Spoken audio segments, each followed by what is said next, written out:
Esta región fue testigo de una mortal ofensiva de espías y saboteadores.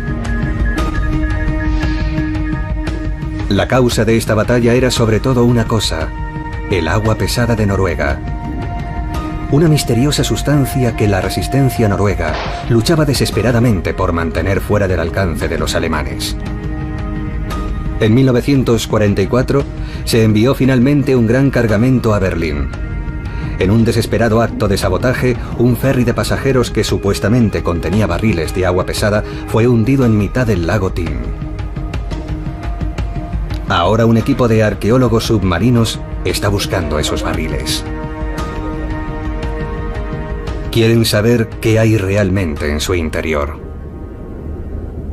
¿Es posible que contengan la clave de la única arma que podría haber hecho ganar la guerra a Hitler? ¿Una bomba nuclear nazi?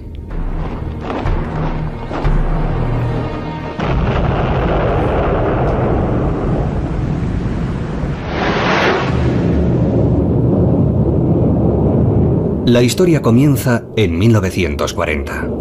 El 9 de abril la Alemania nazi invadió Noruega, un pequeño país que había mantenido una pacífica neutralidad durante 125 años.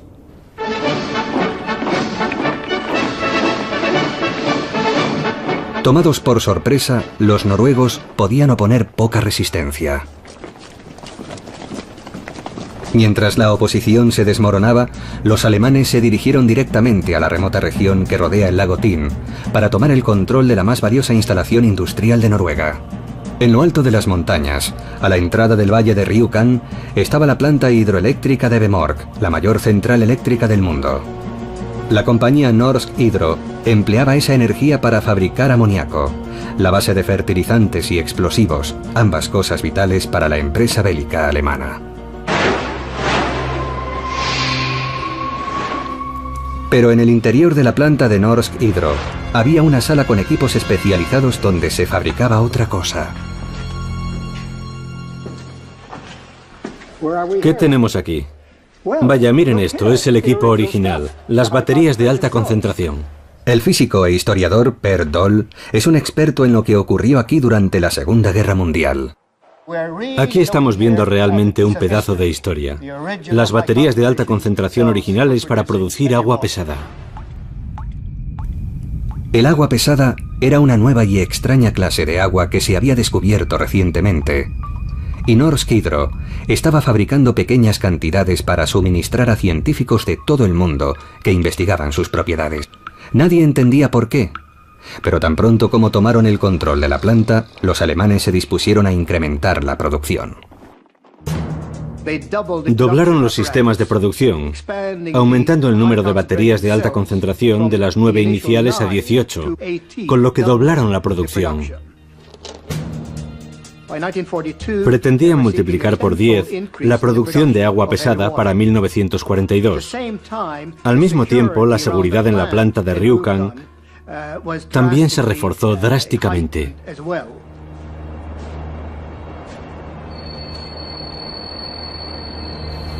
Pero todos los movimientos que hacían los alemanes estaban siendo observados.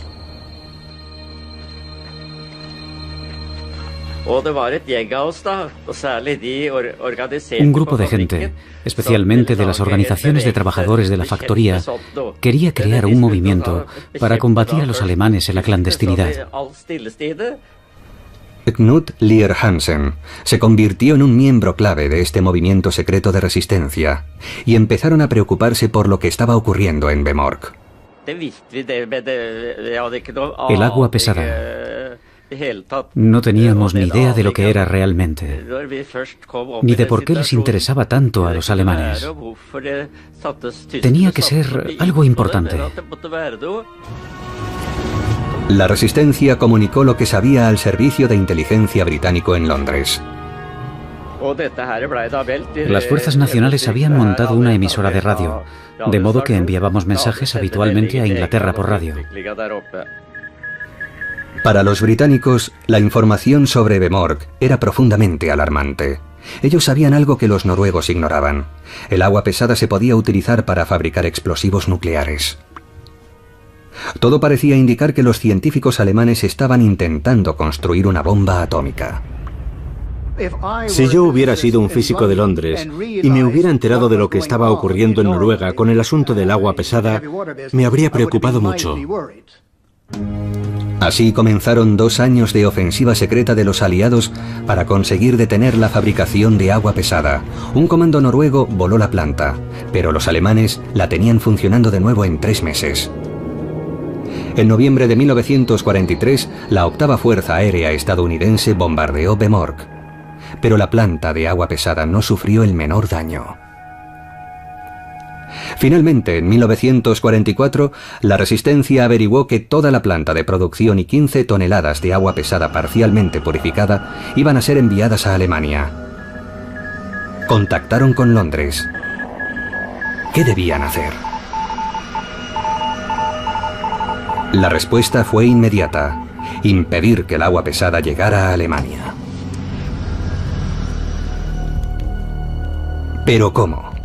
Con pocos días para planear la operación, la responsabilidad de encontrar la forma de hacerlo recayó sobre Knut y su grupo. La planta estaba fuertemente vigilada, pero en el viaje a Berlín, el agua pesada transportada en barriles tendría que atravesar por tren el valle de Rjukan. Y después cruzaría el lago Tin en un ferry.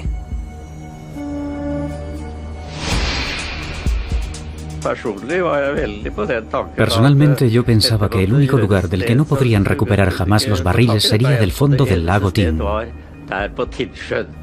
Pero los saboteadores sabían que hundir el ferry supondría muy probablemente la muerte de amigos y vecinos. ¿Realmente unos barriles de agua podían ser tan importantes? Enviaron un nuevo mensaje a Londres. Dudamos que el efecto de la operación merezca las represalias que son de esperar. Stop. Dado que no podemos decidir la importancia de la operación, solicitamos una pronta respuesta, a ser posible esta noche. Londres respondió inmediatamente. La cuestión se ha tenido en consideración y se ha decidido que es muy importante destruir el agua pesada. Stop. Esperamos que se pueda conseguir sin graves pérdidas. Stop. Les deseamos el mayor de los éxitos en la misión. Recibimos un mensaje diciendo que había que llevar a cabo el plan y destruir el agua pesada de una vez por todas, y dicho claramente, sin tener en cuenta la pérdida de vidas. Así que iniciamos la operación.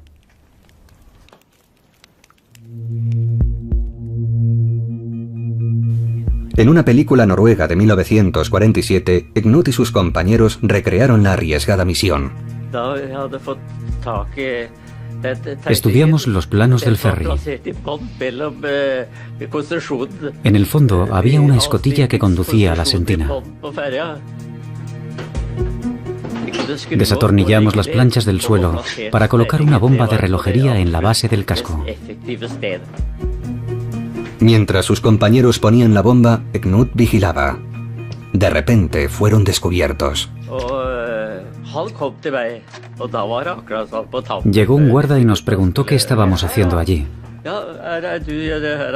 Yo le mentí, mientras me preguntaba si tendría que matarle. Pero le dimos lástima y nos dijo que lo pasaría por alto y que nos dejaría ir si no se lo contábamos a nadie. Él terminaba la guardia a las 6. El guarda del turno siguiente fue el que se hundió con el ferry.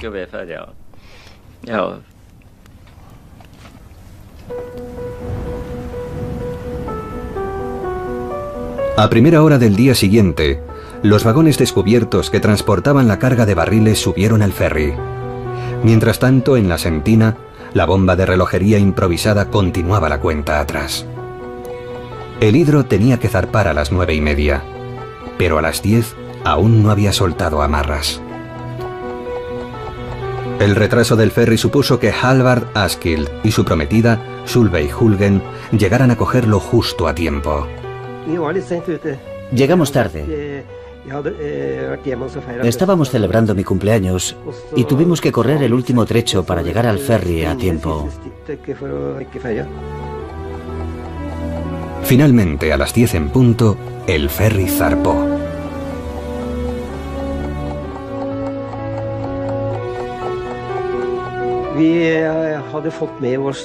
Teníamos tarta y comida que nos habían dado mis padres y estábamos sentados abajo, en el salón.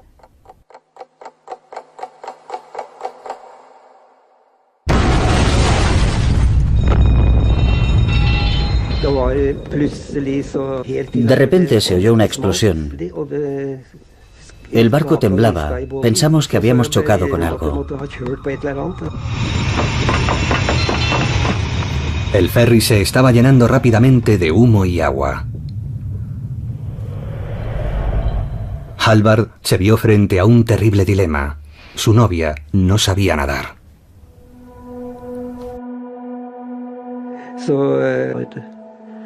Solveig quería que saltara.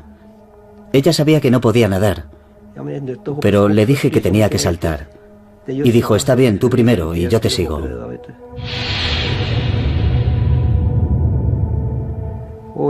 Yo salté, pero ella se quedó allí y se hundió con el barco.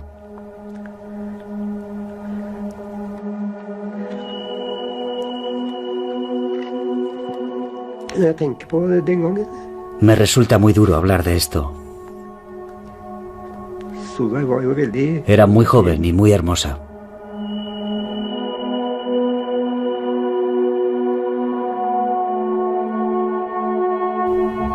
...14 personas de la localidad se ahogaron en las aguas heladas del lago Tin. Pero en todos los demás aspectos, la misión parecía haber sido un éxito. El ferry y los barriles se hundieron donde los saboteadores habían planeado, en la parte más profunda del lago, de donde jamás se podrían recuperar.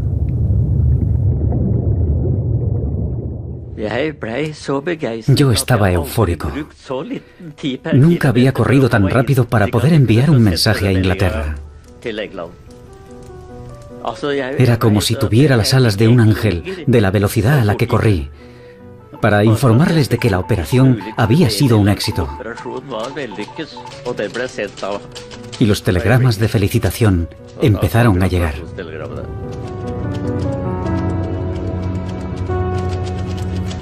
Pero además de la enhorabuena, transmitían preocupación. Había algo en la operación que no parecía encajar.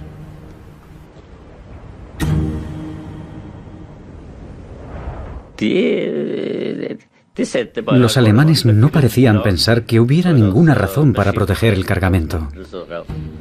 Simplemente lo enviaron. Y el ingeniero jefe de Vemork tampoco había oído nada de que fueran a ir soldados alemanes protegiendo el transporte. Londres sospechaba. Todo había sido demasiado fácil. Con respecto al ferry, por favor asegúrense de que los barriles no hubieran sido sustituidos por los alemanes y fueran falsos. Stop. ¿Realmente engañaron los alemanes a la resistencia noruega? Después de la guerra se supo que algunos barriles de agua pesada habían conseguido llegar a Berlín. ¿Qué se hundió realmente con el hidro? ¿Y cuál era el verdadero significado del agua pesada? Este es uno de los últimos grandes misterios de la Segunda Guerra Mundial, y solo hay una forma de resolverlo.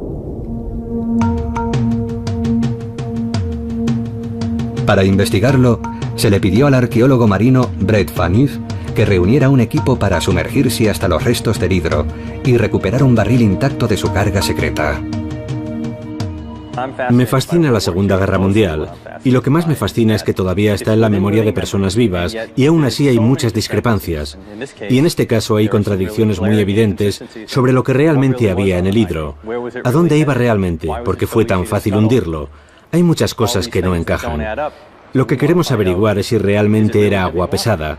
Y si lo era, ¿era toda el agua pesada que tenían? ¿O pudo haber más agua pesada que fue enviada a otra parte? Pero eso requiere 5 toneladas de equipo especializado y sumergirse en uno de los lagos más profundos del mundo. Por ello, Brett ha reclutado a un equipo noruego con experiencia en estas aguas. Tenemos a Johnny, que es una incansable bola de energía. Es incontenible, siempre optimista, y está realmente entusiasmado con la idea de contar la historia completa a toda Noruega. Fue muy emocionante, ¿sabe?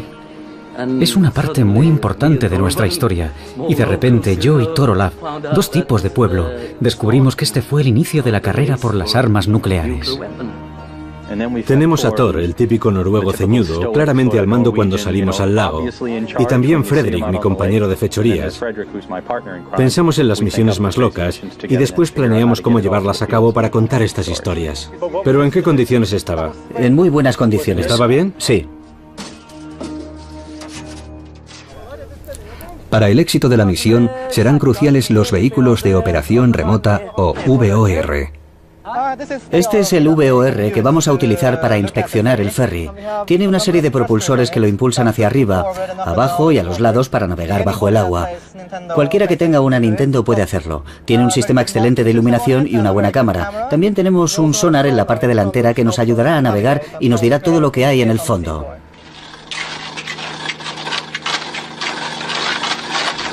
Por las declaraciones de testigos del hundimiento, el equipo tiene una idea bastante exacta de dónde empezar a buscar el hidro. Thor se prepara para la inmersión. El VOR tardará unos 20 minutos en descender al fondo del lago Tin.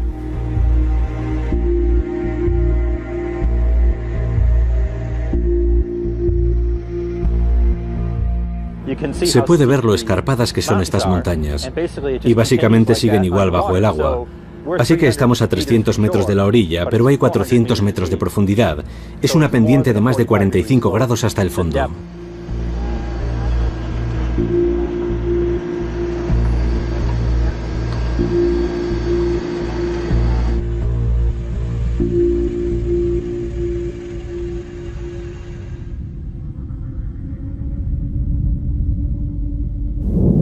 Una nube de sedimentos indica que el VOR ha llegado sin novedad al fondo del lago. Eso es.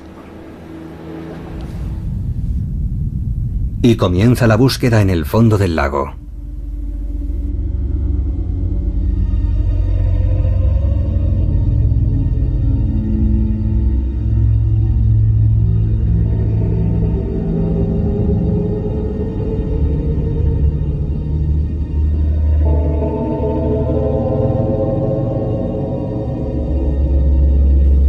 De repente el sonar empieza a registrar una forma conocida. Esta es la imagen del sonar de los restos. Por eso sabemos que estamos a unos 25 metros del barco. Debería aparecer en las pantallas en unos segundos, así que nos estamos acercando.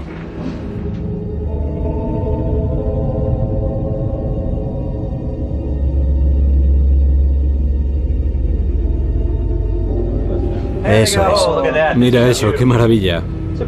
Un barco muy grande.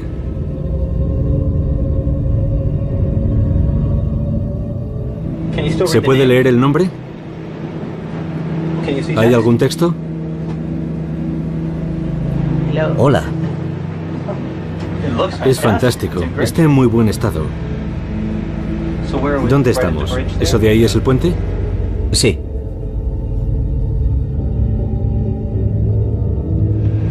Resulta muy extraño ver los restos de un barco hundido en un lago en comparación con el mar. Está completamente limpio. En el mar los restos acaban completamente cubiertos y aquí nada.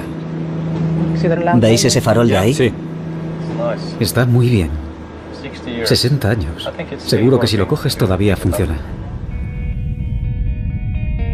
El ferry está asombrosamente bien conservado, pero por ahora no hay restos de la carga, de los barriles que en teoría contenían agua pesada. Si el equipo consigue encontrar y recuperar un barril intacto, tendrán que analizar su contenido. Y para ello, Brett ha pedido al físico Dave Wark, un experto en las propiedades nucleares del agua pesada, que se reúna con ellos en Noruega. Por supuesto, sé desde hace muchos años lo que pasó aquí durante la guerra. El contenido de esos barriles tuvo un inmenso impacto en el curso de la historia. Y estoy realmente fascinado por ver lo que encontramos si conseguimos recuperar alguno.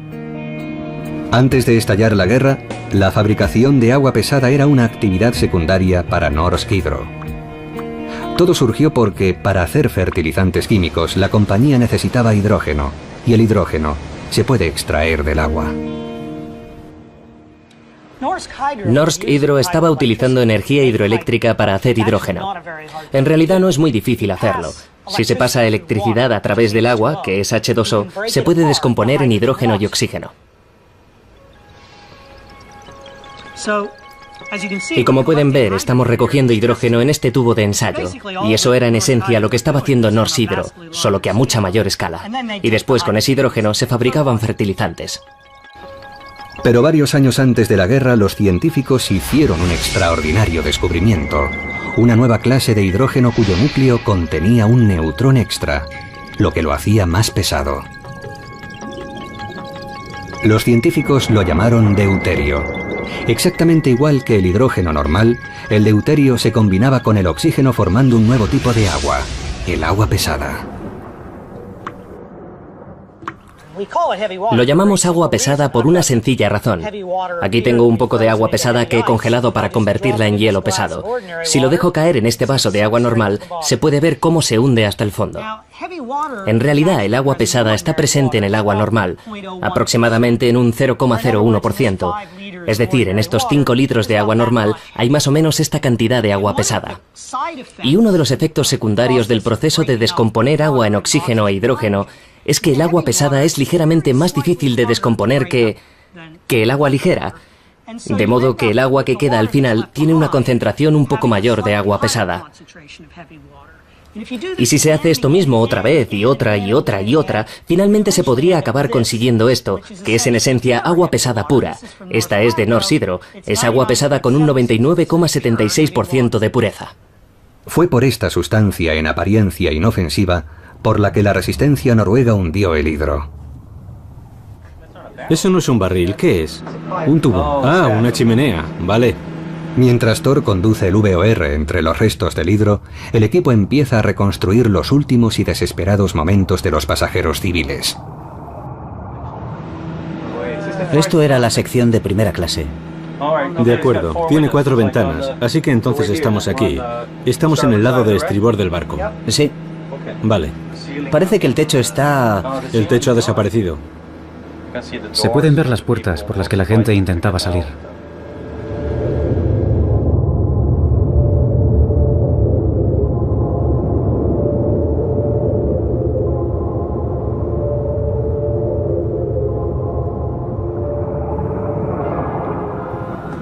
Estamos justo en... Es la proa. Ah, es la proa. Mira, se hunden los sedimentos. Mirad eso. Así que toda la parte delantera del barco desaparece en el fondo. Es increíble. Después de la explosión, el ferry se hundió de proa. Y el salón donde viajaban Halvard Askild y su prometida está enterrado en el fondo del lago. En la confusión, Halvard había dado a su prometida por muerta. Pero Solveig sobrevivió milagrosamente y fue testigo de lo que ocurrió con parte de la carga. Quizá me arrastró la corriente que creó el barco al hundirse y de alguna forma me enganché con la hélice. Me hice muchos cortes y heridas y la segunda vez que salí a la superficie conseguí agarrarme a la caja de la boya salvavidas.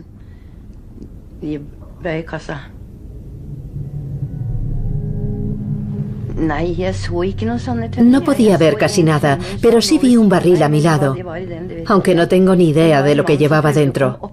Un hombre intentaba subirse a él, pero no lo consiguió y acabó ahogándose. Finalmente, Solveig fue rescatada por un barco pesquero y llevada a la misma granja donde estaba su novio, Halvard. Es difícil describir aquel momento. Realmente no es posible.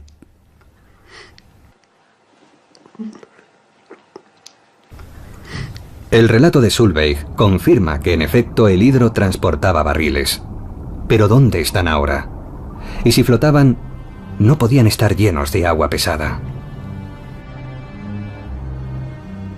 ¿Estamos cerca de la popa o eso es un vagón? Ah, es uno de los vagones descubiertos, vale. Pero está completamente destrozado, ha desaparecido toda la madera. ¿O es la parte de abajo lo que estamos viendo? Vale, así que está boca arriba. Hemos visto uno de los vagones que está boca abajo y ha sufrido algunos daños.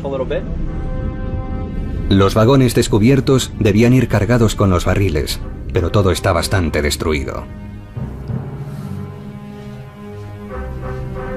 Entonces el equipo ve por primera vez la carga.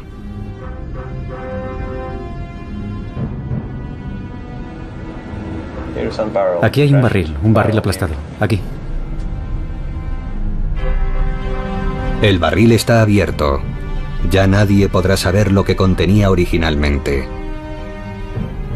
Pero de repente, un poco más lejos, la cámara del VOR muestra más barriles. Hay 2 barriles en el lecho del lago. Mira eso. Ese está roto por debajo. ¿Cuántos barriles acabarían debajo del barco? No parecen estar en mal estado. Sí, parece que están bastante bien. Los restos del hidro son un cementerio de guerra noruego.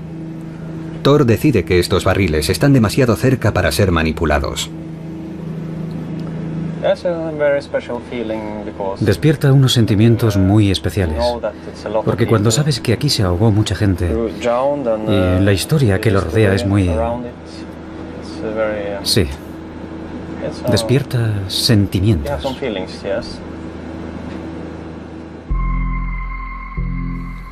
Animados por el hallazgo de algunos barriles que parecen haber sobrevivido al hundimiento, el equipo comienza a buscar en la zona que rodea los restos con la esperanza de encontrar un barril intacto que aún contenga agua pesada. Pero ¿por qué estaban tan obsesionados los alemanes y los aliados con esta sustancia aparentemente inofensiva? La respuesta está en un descubrimiento hecho por científicos alemanes poco antes de la guerra. Un descubrimiento que tendría consecuencias trascendentales. En realidad, la historia de la energía nuclear comienza en 1938, en Berlín, cuando unos físicos alemanes descubren que si tienes un núcleo de uranio y lo bombardeas con un neutrón, se puede dividir o fisionar en 2 núcleos más pequeños, liberando cierta cantidad de energía. La cuestión clave es que, además de la energía, libera más neutrones, que pueden fisionar más uranio, liberando más neutrones que fisionan más uranio, provocando una reacción en cadena que en principio puede liberar una enorme cantidad de energía. Pero esto abrió la preocupante posibilidad que todos los físicos vieron claramente de crear explosivos nucleares de una potencia devastadora. Los ejércitos de Hitler ya estaban marchando sobre Europa. Los físicos de todo el mundo se dieron cuenta de repente de que se iba a iniciar una carrera para desarrollar armas nucleares. Si Alemania lo conseguía primero, nada podría parar a los nazis. El profesor Mark Walker es un experto en la investigación nuclear alemana durante la guerra. Desde luego, los aliados tenían razones para temer el proyecto de armamento nuclear alemán. Aunque muchos científicos excelentes huyeron de la Alemania de Hitler en 1933, Alemania seguía teniendo muy buenos físicos. Entre los mejores estaba el físico teórico Werner Heisenberg. Él contribuyó a crear la mecánica cuántica en la década de 1920 y ganó un premio Nobel por ello. Heisenberg era obviamente un científico brillante, y si las armas nucleares eran posibles, él era lo bastante bueno como para hacerlo, ayudar a Alemania a crear un arma nuclear. En vísperas de la Segunda Guerra Mundial, el ejército alemán fue el primero que inició un programa secreto de investigación nuclear. Junto a Heisenberg, se reclutó a su joven y brillante protegido, Carl Friedrich von Weizsäcker. Cuando comprendí por primera vez que las armas nucleares eran posibles fue en febrero de 1939. Creía que si esa arma era posible, no había duda de que alguien la construiría. Y si alguien llegaba a construirla, se utilizaría. Y entonces pensé, esto es lo más importante que va a ocurrir en mi vida. Y mi reacción fue, es cierto que Hitler va a iniciar una guerra este año, y Hitler no estará siempre ahí, pero la bomba estará ahí eternamente. Y por tanto, dado que soy físico y soy capaz de trabajar en este campo, y dado que estoy políticamente interesado, debo en cualquier caso participar en esto. No puedo mantenerme al margen. Trabajando juntos, Heisenberg y von Weizsäcker pronto hicieron un descubrimiento crucial. Antes de la guerra, los científicos se habían dado cuenta de que no se podía hacer una bomba nuclear con uranio normal. Pero los 2 físicos alemanes descubrieron cómo, en teoría, se podía convertir el uranio en la materia prima de una bomba.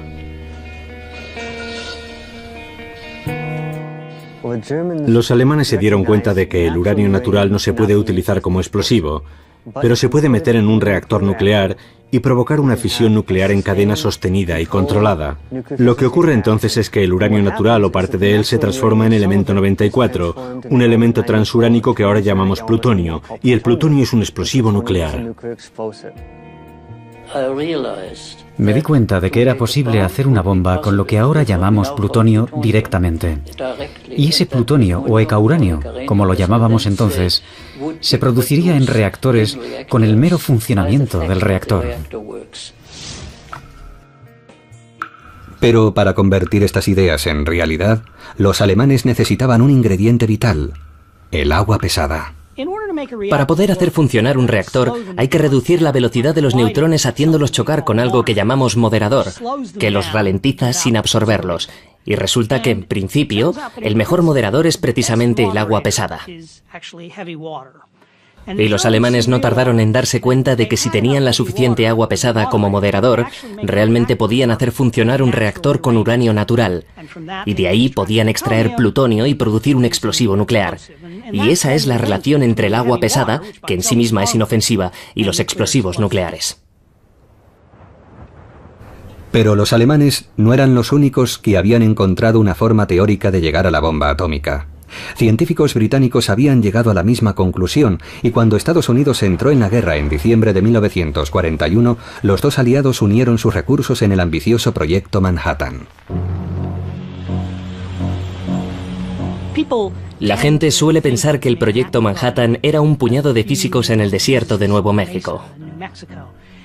En realidad tenía la mayor planta industrial jamás construida en el mundo, la planta de difusión gaseosa de Oak Ridge. También tenía el enorme reactor de Hanford, instalaciones en Berkeley y Chicago, y movía más dinero que la industria automovilística estadounidense de la época. Se gastó una inmensa cantidad de dinero. Fue realmente una empresa de una envergadura enorme. Los científicos aliados sabían que todo su trabajo sería inútil si los alemanes lo conseguían primero. Pero los avances alemanes dependían de un abundante suministro de agua pesada que la inteligencia británica y la resistencia noruega estaban decididas a impedir por todos los medios.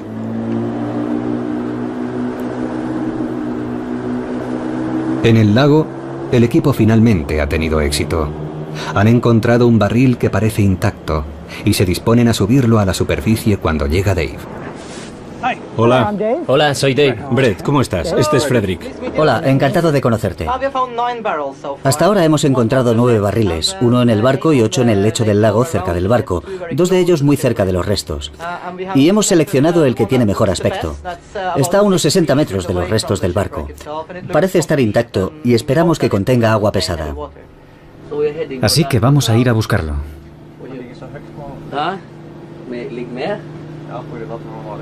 Ahí hay algo, ¿verdad? Sí. Al fondo hay un barril. Ah, sí. Sí, eso es un barril. Sí. ¿Se puede leer lo que pone en la tapa? ¿Es un 5? ¿Un 5 al revés? No lo sé. Sí, podría ser. Para izar el barril se ha acoplado una pinza a uno de los VOR. Thor tiene que situarla exactamente en el lugar adecuado para que agarren los rebordes del barril. Tiene que agarrar a la primera. ¿Tiene que ser a la primera? Sí, solo hay una oportunidad. Bueno. Cruzad los dedos. Sí. Contacto. No. ¿Dónde está? Se ha resbalado. ¿Tiene suficiente cable? Que si tiene suficiente cable. Oh, eso es. ¿Ya está? Sí. El siguiente paso es delicado: soltar la pinza. Bien, eso es. Ahí está, muy bien. Y el conector está colgando. Se puede ver el conector colgando ahí, así que también tendremos que izarlo, ¿vale? Este es el punto sin retorno, ahora o sale o no. ¿Cuándo vais a sacarlo? El barril está profundamente enterrado en el barro. Tendrán que tirar con mucha fuerza para sacarlo.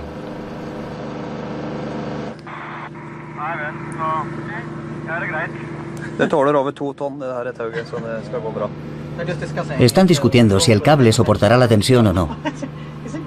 ¿No es un poco tarde para preocuparse por eso? Eso es lo que está diciendo. No hay problema. Tira, empieza a tirar. Bien, están tirando.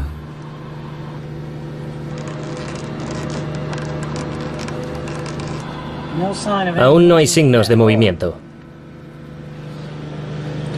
¿Puedes saber qué fuerza están aplicando? No, no exactamente. De repente saldrá. Sí, quedará libre, pero es difícil saber exactamente cuándo va a ocurrir.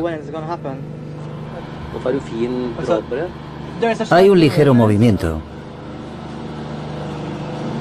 Eso es, está saliendo. Está saliendo. Bien. Muy bien, allá va. ¡Boom! ¡Adiós! Un barril colgante. ¿Y habéis visto el fondo del barril cuando ha salido? Todavía se ve la pintura. No lo dejéis caer.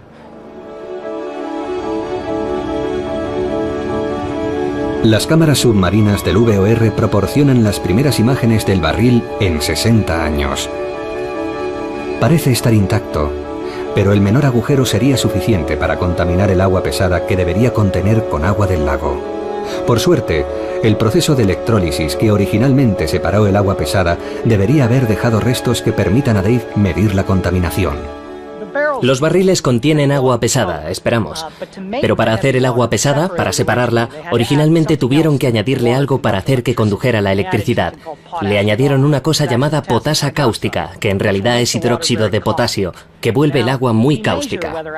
Bien, medimos el grado de causticidad del agua con una escala llamada pH. Lo que vamos a averiguar ahora es si el pH del agua del barril es diferente al pH del agua del lago, y para eso tengo que saber qué pH tiene el agua del lago. Así que vamos a tomar una muestra para averiguarlo. Se puede ver que el pH está alrededor de 9, un poco más alto de lo que sería de esperar en agua normal, pero muy inferior al que debería tener el agua de los barriles, que sería un pH más o menos de 14. Cuando abramos el barril, si da 14 probablemente no estará contaminada, si da 9 solo es agua del lago.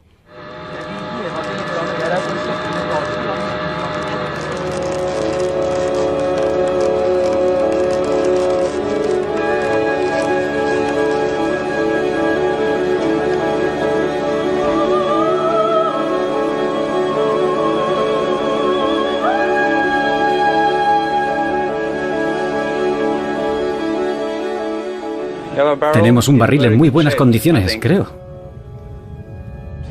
Hemos asegurado el barril con 2 correas, ya que no podemos sacarlo del agua con la pinza que lo ha izado. Sería demasiada tensión para el barril. Aún así, el barril va a soportar bastante tensión cuando salga del agua, así que lo haremos muy despacio y con mucho cuidado de que no se dé golpes y cosas así. Ha sido absolutamente fascinante ver subir ese barril. Piensas en la Segunda Guerra Mundial como algo que ocurrió en viejas películas granuladas en los tiempos de tu padre. No piensas en ella como algo inmediato, y ver ese barril salir del agua es una experiencia increíble.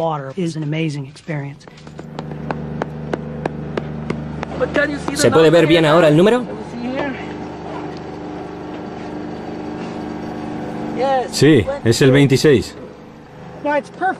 Es perfecto. La corrosión afecta a una parte y el barro a otra. Y hay una pequeña zona limpia. Y en medio está el 26. Como si lo hubieran puesto ahí a propósito.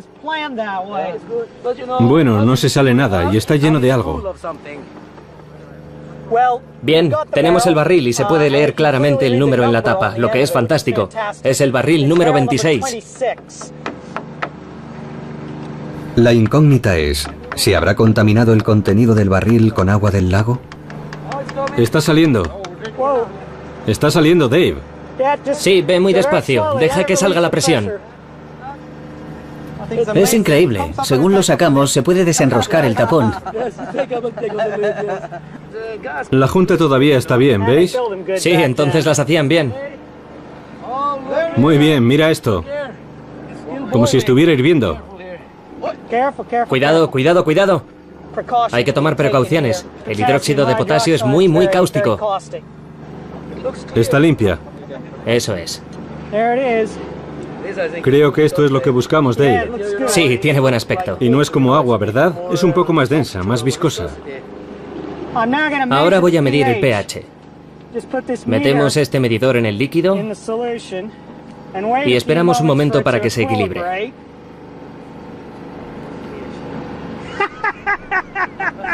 ¿Es buena? 14. Fue lo que dijiste, ¿verdad? ¿Estás satisfecho? Sí. Muy bien. 60 años. Y está exactamente igual que el día que la metieron ahí. Es increíble. Así es. Bueno, venga esa mano. Y también me he ganado un beso, ¿no? Fantástico. Los hundieron y creyeron que jamás volverían a la superficie. Todo el mundo pensó, han desaparecido para siempre. Pero después de 60 años siguen ahí. Bueno, ha sido una sensación increíble.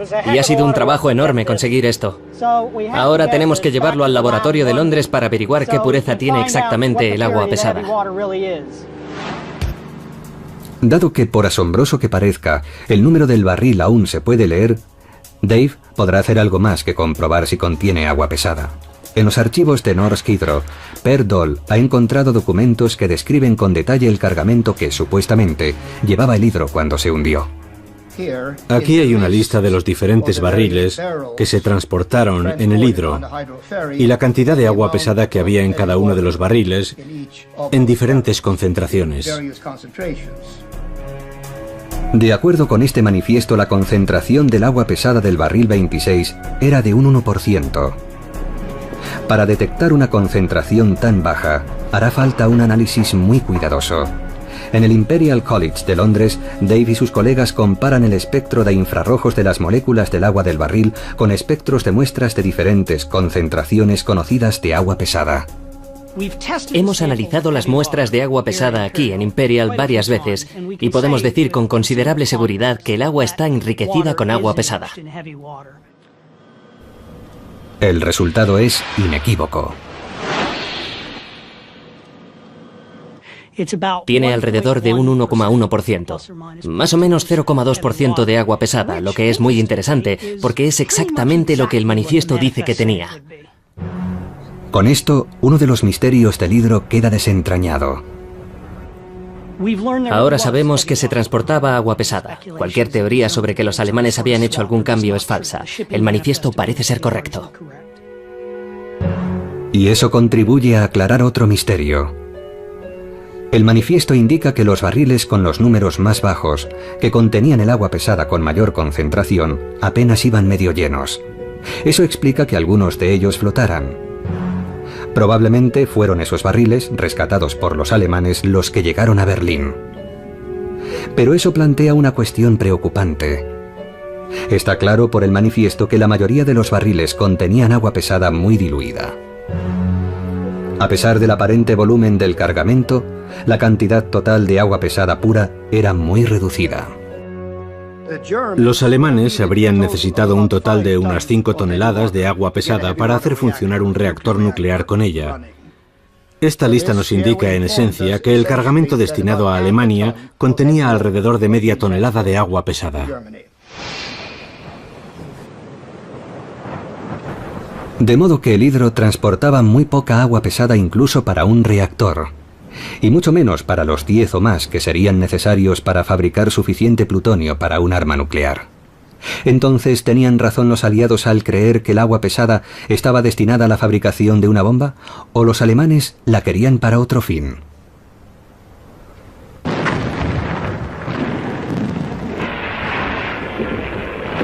Pocos meses después del hundimiento del Hydro, las fuerzas aliadas avanzaban por Europa.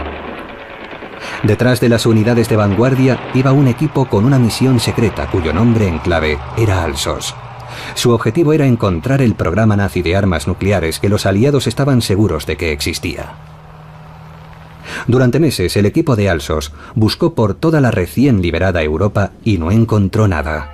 De repente, pocos días antes de la rendición final de Alemania, llegaron a Haigerloch, una pequeña localidad de Baviera. Bajo una iglesia barroca había una cueva y en su interior encontraron el supuesto destino del agua pesada noruega. Un laboratorio improvisado con un solo reactor experimental que los científicos alemanes no habían conseguido poner en marcha. La bomba nuclear nazi que tanto miedo había inspirado resultó ser un espejismo. No había ningún equivalente alemán al proyecto Manhattan.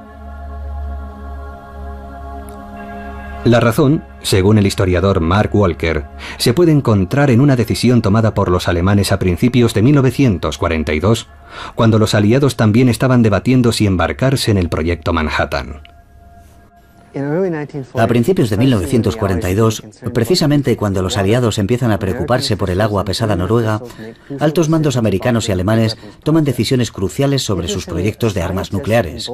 Curiosamente, los científicos de ambos países dijeron lo mismo. Los resultados científicos fueron, en esencia, los mismos. Los científicos de ambos países dijeron: llevará un par de años, pero las armas nucleares son posibles. En Estados Unidos se pensaba que la guerra iba a durar mucho tiempo. Estas armas estarán terminadas antes del final de la guerra, por tanto tenemos que intentar fabricarlas. En Alemania pensaron: si no ganamos la guerra pronto, la perderemos. Estas armas pueden ser interesantes para el futuro, pero no nos pueden ayudar ahora. Sería un desperdicio de energía, dinero y tiempo intentar hacerlas. Así pues, la investigación nuclear alemana pasó a estar bajo control civil. El cargamento del hidro iba destinado a un reactor experimental. No tenía ningún valor militar y por ello no estaba fuertemente vigilado. Por tanto, parece que las dudas expresadas por la resistencia noruega sobre la importancia de hundir el hidro estaban justificadas. Los noruegos habían comprendido mejor que la inteligencia británica lo relativamente irrelevante que en realidad era el cargamento. Yo no diría que los aliados estuvieran realmente paranoicos. Más bien estaban sorprendentemente mal informados sobre lo que se estaba haciendo en Alemania en física nuclear. El programa alemán tenía muchas fugas. Contaban a periodistas en los cafés lo que estaban haciendo, y a pesar de todo no parece que los aliados hicieran un gran esfuerzo por informarse bien sobre el programa, por saber algo más. Yo diría que fue un error crítico de inteligencia. Por supuesto, nada de esto resta heroísmo a la misión de Knut Lier Hansen y sus compañeros. Ellos decidieron alzarse en armas contra un brutal invasor con gran riesgo para sus vidas. Sabían que sus acciones acarrearían la muerte de civiles inocentes. Pero la amarga verdad es que la Segunda Guerra Mundial, como la mayoría de las guerras modernas, se cobró sobre todo vidas de inocentes.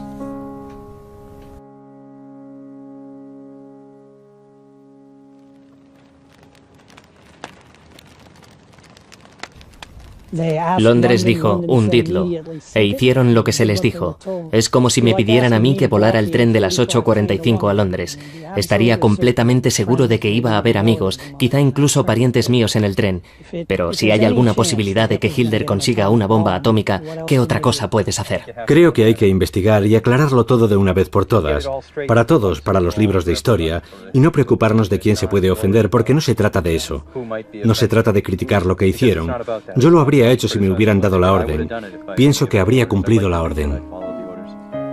Yo no hubiera tenido el coraje de hacer lo que hicieron. Eran unos tipos especiales.